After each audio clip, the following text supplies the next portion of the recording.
I want to break down the biggest myth about Israel, which is that Jews everywhere wanted it to exist. Now, I understand why people think this. Everyone knows that Israel was created in the aftermath of the Shoah after World War II.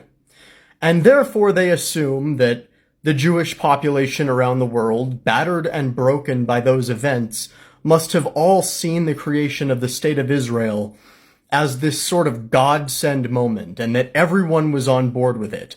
But nothing could be further from the truth. In fact, whether the State of Israel should be created was one of the most intense debates in Jewish history, and plenty of Jews were vehemently against it. Jewish arguments against the creation of the State of Israel came in two flavors: religious and political. The religious arguments against the creation of the State of Israel are the easiest to understand, I think, so let's go into them first. Circa 70 CE, the Second Temple in Jerusalem was destroyed, and for the past 2,000 years, Jews have considered themselves in exile. Now we are taught that we will all return to that land when the Messiah comes. But since the Messiah isn't here yet, a lot of Jews believed it would actually be sacrilegious to go and colonize that land again.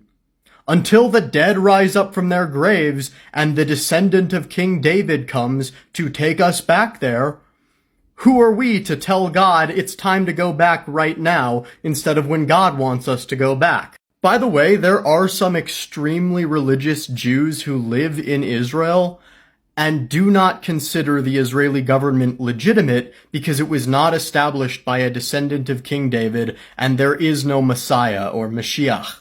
So that's the religious side. Now let's talk about the political side of why a lot of Jews thought the creation of Israel would be a very bad idea. The first is that a lot of them pointed out, hey, there's people living there now, we can't just go in and colonize it. You know, the thing they ended up being extremely right about.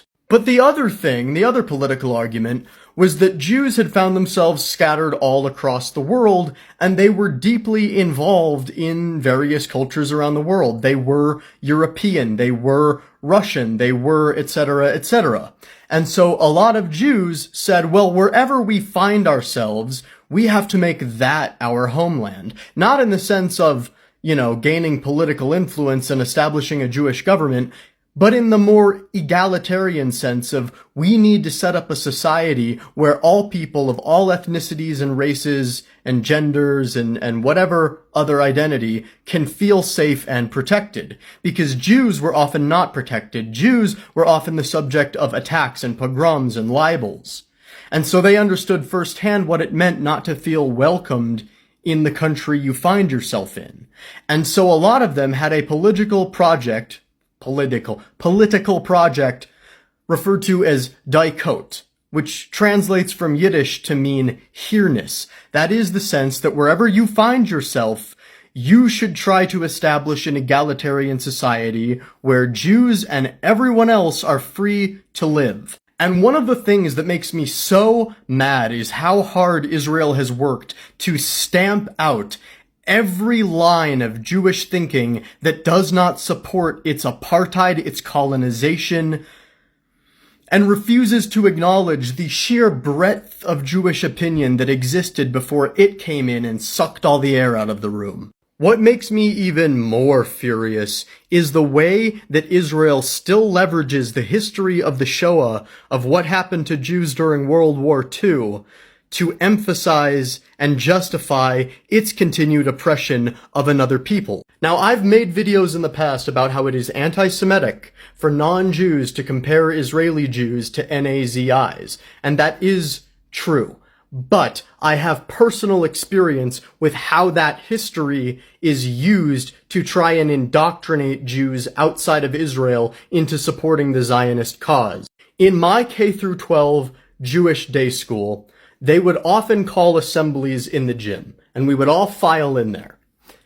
And then a Holocaust survivor would give a speech and tell us about the horrors that happened to them in Germany and the rest of Europe during that time. Then, after that speaker left the stage, some ambassador or diplomat from Israel would come up and start telling us about how we have to support Israel to prevent that from happening again. Remember, he's speaking to children after they were just told about horrors that happened to their ancestors that they can't even begin to wrap their minds around. And now this official of a foreign state is trying to connect that generational trauma to supporting a foreign government.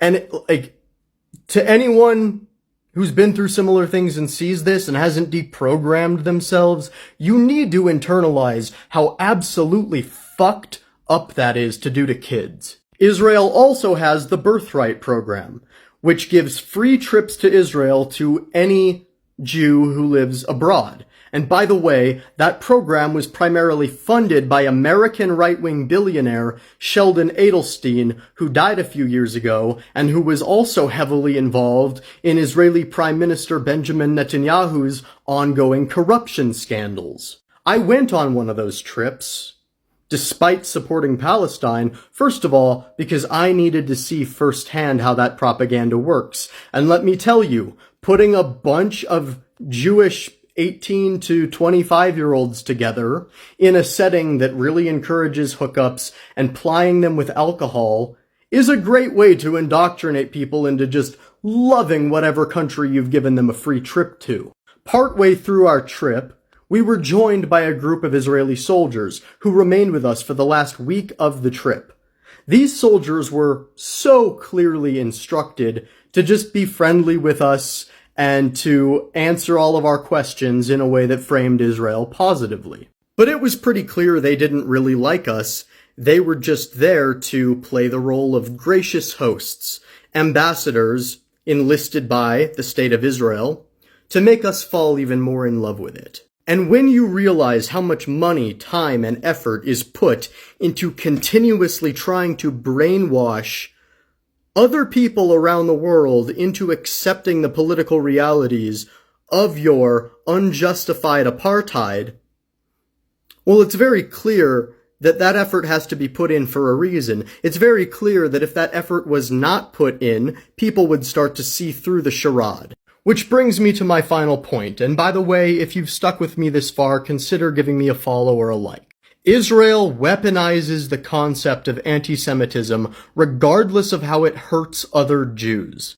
Because they claim to represent Jews, they can then make the false claim that any criticism of their government is a criticism of all Jews in general and is therefore anti-Semitic. Now this is a bit like crying wolf, because then, when actual anti-Semitism happens around the rest of the world, Israel's nowhere to be found. They don't speak for Jews anywhere outside of their borders. And because they spend so much time claiming that any criticism of their apartheid regime is anti-Semitism, people who complain about anti-Semitism, when it's really happening, get brushed off, because they are then lumped in with the people who are defending apartheid.